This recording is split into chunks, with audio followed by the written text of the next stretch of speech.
Bonjour à toutes et à tous, je suis Kevin Bouillot et je vous souhaite la bienvenue dans cette nouvelle vidéo. Dans cette nouvelle vidéo, je vais vous donner des conseils pour atteindre vos 1000 premiers abonnés sur YouTube. N'hésitez pas à vous abonner à la chaîne et moi je vous dis à tout de suite.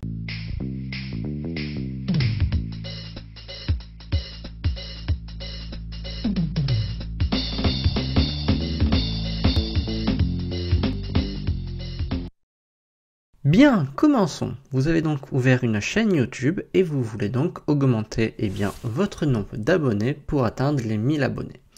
Alors pourquoi est-ce que j'ai choisi ce palier des 1000 abonnés? Pour plusieurs raisons. Tout d'abord, c'est un palier symbolique, atteindre les 1000 abonnés, c'est quand même un petit événement pour sa chaîne YouTube. Et surtout, l'autre raison principale, c'est que à partir de 1000 abonnés sur YouTube, vous débloquez plusieurs fonctionnalités, notamment la fonctionnalité monétisation, c'est-à-dire pour pouvoir gagner de l'argent avec vos vidéos YouTube. C'est-à-dire que vous pourrez mettre des publicités sur vos vidéos YouTube et gagner de l'argent. Et donc pour pouvoir monétiser ces vidéos YouTube, il faut atteindre 1000 abonnés et 4000 heures de visionnage. Nous allons voir ici donc comment atteindre ces 1000 abonnés. Et aussi avec 1000 abonnés, vous avez accès à des fonctionnalités communautaires comme le fait de pouvoir créer un post.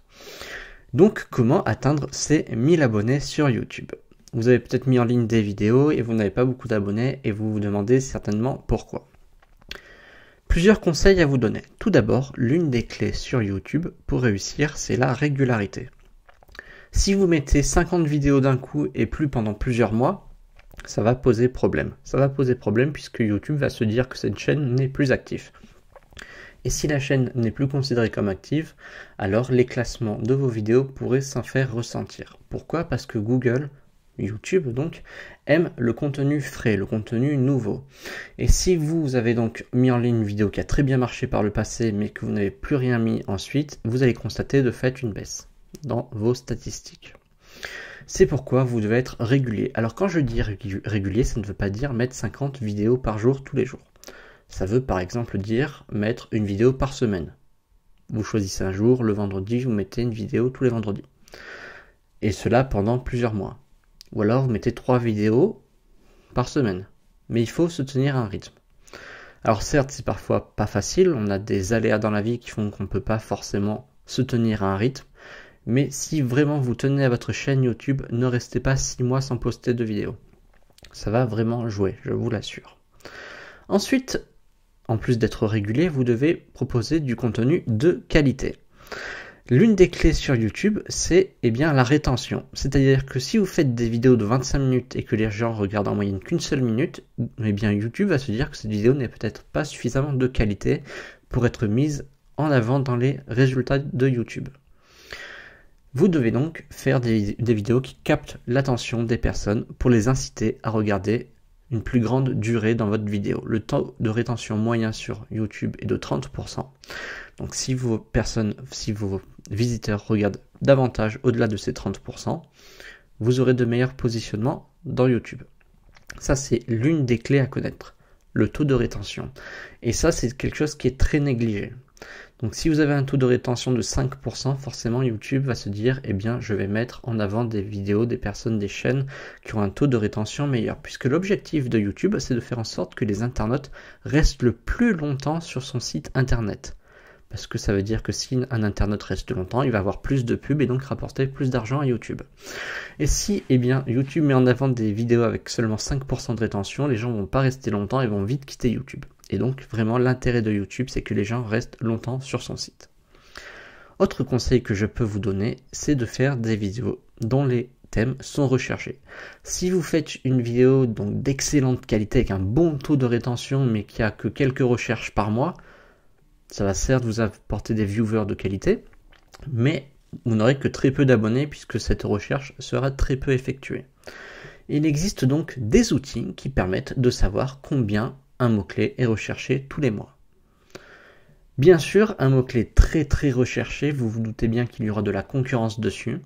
Il vous faudra donc faire des vidéos meilleures qui captent davantage l'attention des personnes et plus longues. Puisqu'encore une fois, l'intérêt qui est recherché ici, c'est de capter vraiment l'attention de la personne, de l'internet. Et YouTube souhaite vraiment que les personnes restent le plus longtemps sur son site. Alors attention à ne pas faire des vidéos de 3 quarts d'heure si c'est pour rien dire à l'intérieur, puisque eh bien, les personnes ne vont pas rester, elles vont partir au bout de quelques minutes, et de ce fait, le taux de rétention de votre chaîne moyen va diminuer et vos positionnements vont diminuer. Également, vous devez optimiser les titres et les descriptions de vos vidéos. Le titre est très important. Il doit faire, je pense, au maximum 60 caractères, entre 40 et 60 caractères. Le mot-clé le plus important doit être en premier, puisqu'il y a une ordre d'importance dans les mots-clés. Le mot-clé qui sera en premier sera le mot-clé fort, le mot-clé que vous voulez travailler. Pareil, dans la description, vous devez faire en sorte que ce mot-clé ressorte dans la première phrase. Ne faites pas une description de 25 000 mots-clés si c'est pour rien mettre. Faites une très belle description avec des synonymes de votre mot-clé pour qu'il y ait un minimum de sémantique et que Google, YouTube puisse donc comprendre le sujet de la vidéo et la mettre en relation avec des vidéos du même thème. Ainsi, votre vidéo sera parmi les vidéos qui sont suggérées à la fin de lecture de vidéos du même genre. Il y a également les tags, c'est-à-dire les mots-clés que vous pouvez mettre dans les vidéos. Il y a une section tag et vous pouvez mettre ici des mots-clés. Attention à ne pas en mettre 150 000, mettez-en 6-8 maximum. Le premier doit être le mot-clé général de votre vidéo. Alors il y a deux écoles, soit les personnes qui vont partir du plus particulier pour aller au plus général, ou au contraire les personnes qui vont aller du plus général au plus particulier. Franchement, je n'ai pas vu beaucoup de différence entre les deux. Le plus important, ce sont les tags en eux-mêmes, pas vraiment leur ordre. Voilà, mettez des tags vraiment en rapport avec votre vidéo. Votre mot-clé doit évidemment apparaître comme tag, mais ne mettez pas 500 000 tags qui n'ont rien à voir avec la vidéo. Cela va plus embrouiller YouTube qu'autre chose. Et puis de manière générale, les tags, c'est quelque chose qui est assez peu utilisé. C'est pas un élément déterminant. Autre élément déterminant par contre, c'est la miniature, c'est-à-dire l'image qui va s'afficher dans les moteurs de recherche, dans les résultats de YouTube. Si vous faites une miniature qui ne donne pas du tout envie de cliquer à l'internaute, vous allez avoir un taux de clic faible sur votre vidéo. Et l'objectif, encore une fois, de YouTube, c'est que les personnes aiment votre contenu. Et donc YouTube met en avant des contenus qui sont aimés par la communauté. Vous devez faire en sorte que vos miniatures soient attractives. Pour cela, il y a plusieurs écoles, plusieurs possibilités. J'ai d'ailleurs fait une vidéo à ce sujet qui vous donne des conseils sur comment faire des miniatures qui attirent l'œil et qui donnent surtout envie de cliquer.